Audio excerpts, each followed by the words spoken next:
So the first use of this formula here is assume you have the signal power at the transmitter, and you determine that this is the signal power receiving at antenna. This is the minimum that I need to have at the receiver, right?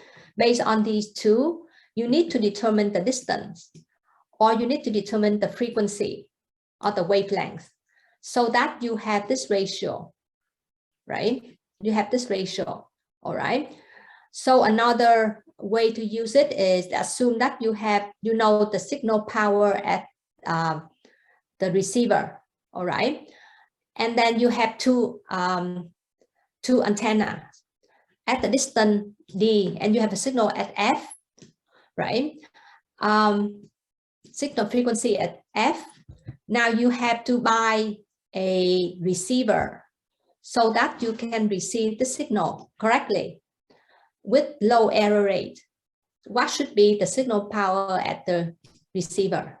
Okay, so that means now you can say that PR equal to PT, right? Times, assume we use this formula here, okay? PRPT times C square over this here, over the whole thing here, all right? Over this part here. Yeah, this part, okay? So that's how you use this formula. You have everything. You have the distance, you have the frequency, you have, the transmitter power. Now you know what kind of receiver you have to buy in order to get good signal. Or the other way around, you have a receiver. Now you need to buy a transmitter powerful enough so that the signal can travel this distance with this frequency, right? So now you need to know what kind of transmitter you should buy. So now PT will be PR times the whole formula here, right? Basically C square here, and then this formula here, all right? So that's how we calculate, how we use this formula. But when it say loss here, what it means is the transmitting power is this. After a while, will be weakened to this level. This is the loss here. All right, this is the amount of loss because of many factors like distance, for example, and other factors as well, right? So now in this case, what we assume here is we assume an isotropic antenna, or we also call omnidirectional antenna. What means an antenna that spread the signal as in a sphere, right? It has no directional. This is different from an antenna that can just transmit the signal like at an angle, all right? That's at an angle. That's not what we want here. We want an antenna that transmits the signal in a sphere like this, all right? So the antenna is here, okay? So any question about this? All right. Okay. Now this formula here can be converted using decibel. All right, it can be converted using decibel. Okay, so first, why do we have speed of light? Because that's what we assume. We assume that signals travel at the speed of light as well. Okay, that's what the assumption in wireless transmission. We will make that assumption. It travels at the speed of light, almost the speed of light. Okay, so basically this is an approximation. So now if we convert this, right, to decibel, then this is the formula we have. Now, I expect that you learn about decibel again in earlier courses. So this is a math problem. So I'm not going through this. If you have problem with this, you can come to the TA's office hours, my office hours, and I will explain the math to you, right? But the main idea here is to convert this ratio here, okay, to a value in decibel, and this is how we convert that ratio to a value in decibel, okay? All right. So now we talk about atmospheric absorption. So basically, this is another type of interference. because water vapor and oxygen contributes to the degradation of signal quality. So with water vapor, the peak attenuation is around 22 gigahertz, and it would be lower below 15 gigahertz. Right? For oxygen, the absorption peak near 60 gigahertz and lower below 30 gigahertz. Okay. Again, rain and fog may scatter and attenuate radio waves, and I'm sure that we've seen this when, let's say, you have a satellite TV, right? And your TV may lose signal when you have a storm or rain. So in order to, and you can see that these frequencies are very high, right? Up to gigahertz, from like 15 gigahertz up to 60 gigahertz. So that's why if you want to avoid the interference caused by atmospheric absorption, low frequency bands will help. Okay, so use a lower frequency band below these bands so that the water vapor and oxygen would not affect the signal quality, right? Okay, so now we'll talk about multipath propagation, and this is one of the most serious problem with wireless communication. All right, so multipath propagation is caused by mainly these three factors, and we've seen this before. The first one is reflection. All right, so reflection. So let's say you are in a car and you're making a call. The signal will go out in a sphere, right? Remember, we assume we have a sphere, but as the signal reaches a wall here, it will be reflected. All right, so that's reflection. And then here at this point, it will reflect off this wall as well. So this is reflection. This is scattering. So the signal will hit a lamp post, and then it will be scattered this way. So it's not a reflection because it may have other smaller signal here as well. Okay. Another factor is diffraction. Like diffraction is scattering at the edge of an obstacle, in this case, the edge of the building. All right. Now it may scatter this way as well. Right. So it's called diffraction. Okay. All right. So these are the three main factors that can impact the multipath propagation.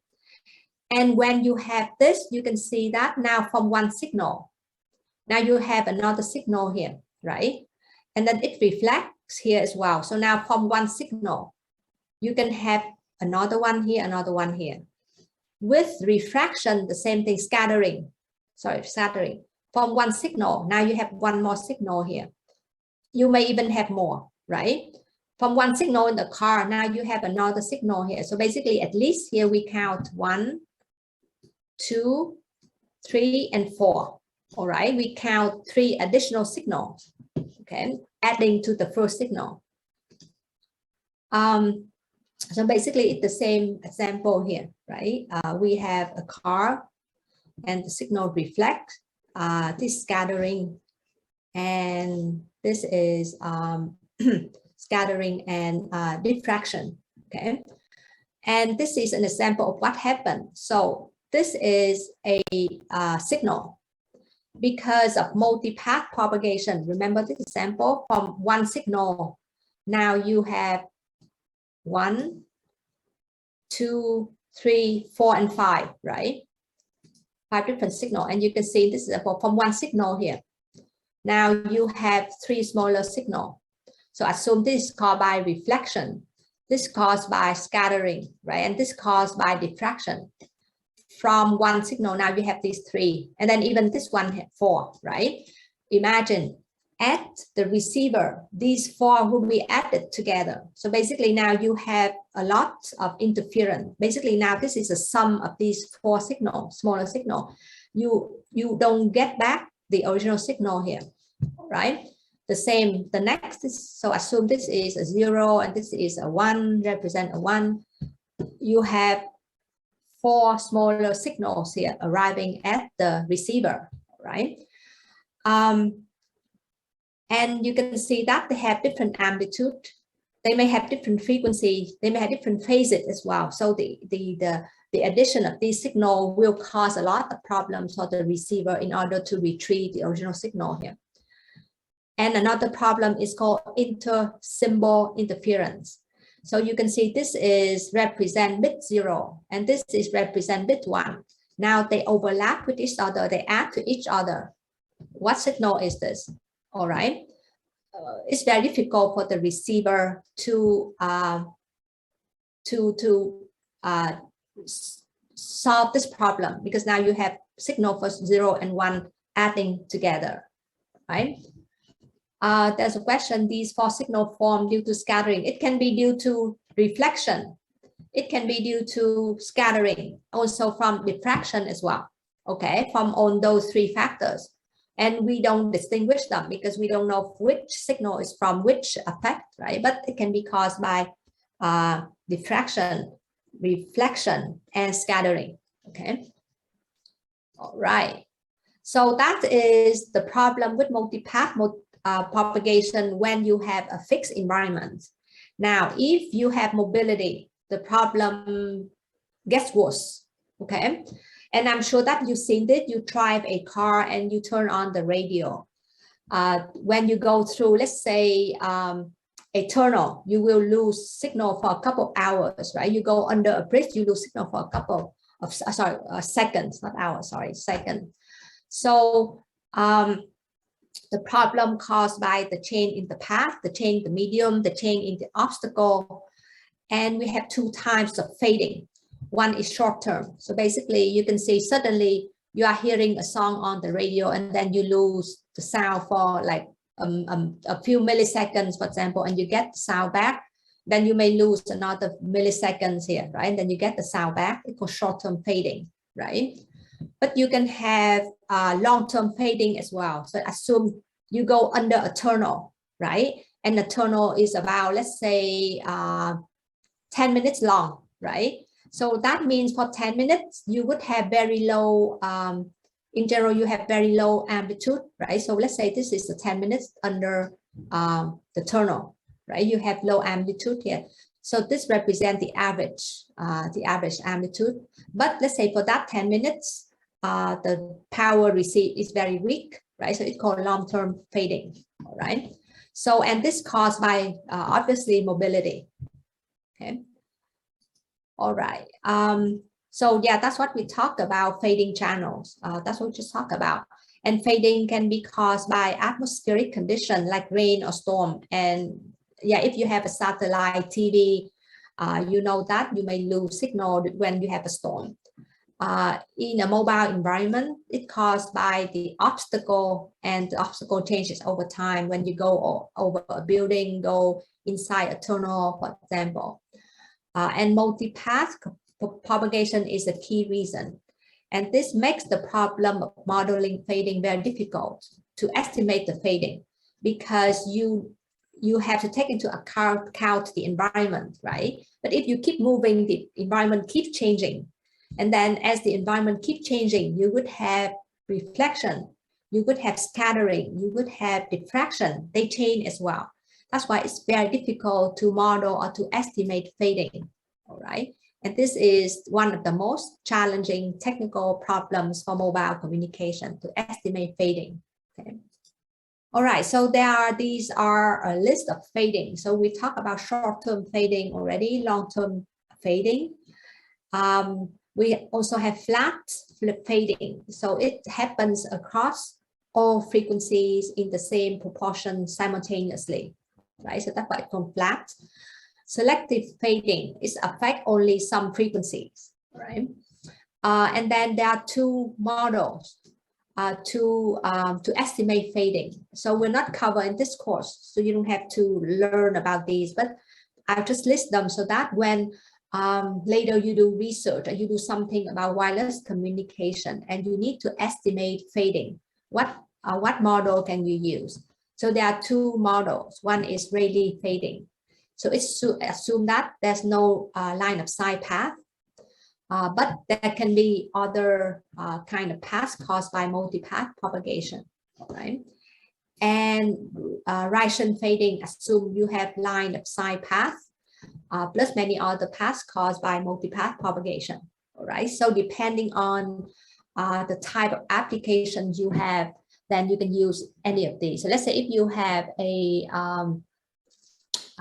cellular network, right? And you estimate the fading of signal from the sender to receiver. So with cellular networks, it's line of sight paths. So you can use Rayson fading.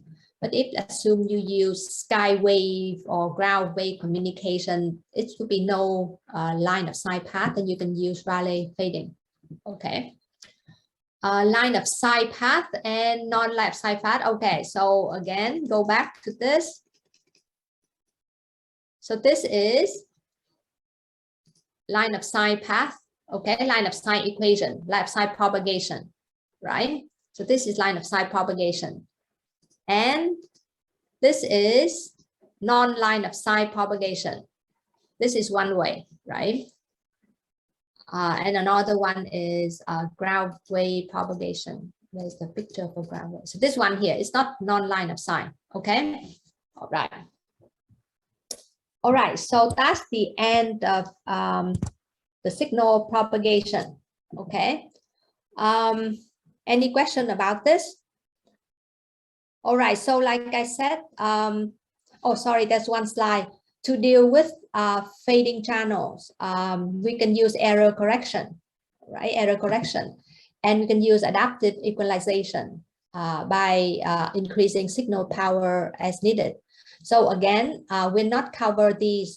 These belong to another course in hardware. I've just give you the solution so that if you need to know more about this, you can do more research on your own. All right. Okay. Any questions so far? Right. So again, I guess you must have seen these in your 3213 and physics classes. Right? So this is just like a quick review of the material. So now we go back to AO 2.11 medium access control that we finished last time. Let me make it quicker. We still have this left over from last time. Okay, so last time we stopped here. All right.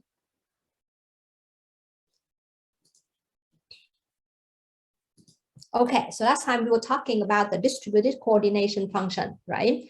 And just a very quick reminder, AO 2.11 medium access control consists of two mechanisms. One is point coordination function, and the other is distributed coordination function, all right? Point coordination function is a centralized scheme. Okay, we'll learn about this later.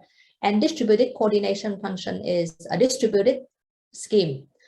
PCF is contention-free, right? No contention. And DCF is contention-based medium access control, okay? So now we go to DCF first and we cover PCF later. Right, so we went through this. Just to review quickly.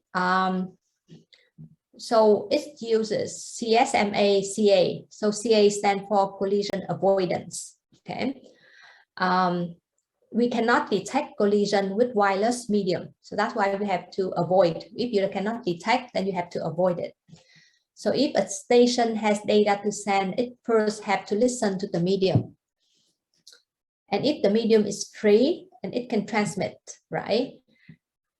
But if the medium is busy, it have to wait until the current transmission finishes, right? Okay, so that's what the main principle for CSMA-CA with collision with CSMA. Again, no collision detection.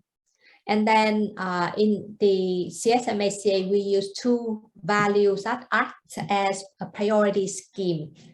DIFS. Sorry. 1 second, please. Yeah.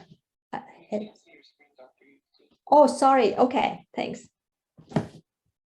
All right, sorry. Oh, for some reason you cannot see the screen. Let me check again.